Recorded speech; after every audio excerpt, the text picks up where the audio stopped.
Can you hear me? Okay. My name is Chime Lhamo from SOT, and today I'm here to share a vision. And I need your help to share this vision for this moment. So can I have all of you please close your eyes for a moment and imagine with me. It's March 1959. I see clear skies and big mountains with snow covered on top and all around. Yes, this is Tibet. You slowly turn to your right and you see the big and beautiful Potala Palace in which His Holiness is residing in. But then you hear something. You look around and you see from far there's thousands and thousands of Chinese troops marching towards us with tons of weapons and huge tanks. But we're not scared. Young or old, men and women all gather around holding hands in front of His Holiness's home, refusing to step down and swearing to protect and resist with all our might. For the sake of our freedom. Now can you all open your eyes? Look around. These are the same young Tibetans that were in Plaza 56 years ago.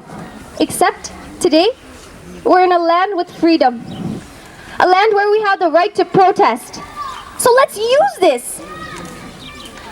This is our time. It's our duty to stand up and raise our voices. To make sure that the voices inside Tibet have been amplified and heard by the whole entire world.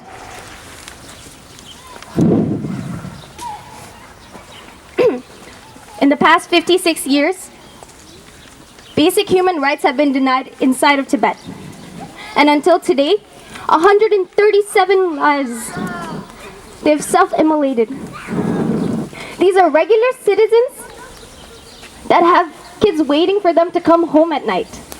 Monks, nuns, and young Tibetans around the ages of 13 to 19, just like you and me, who have sacrificed their life in the most painful way for the sake of our freedom.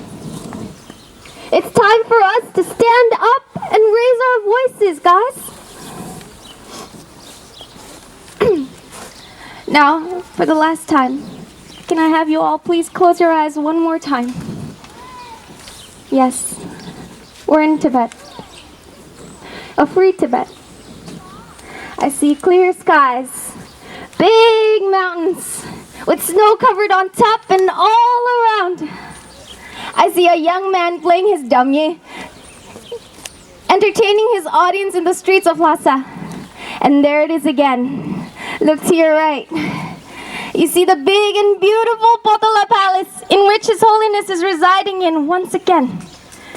Because that's where he belongs. Thank you.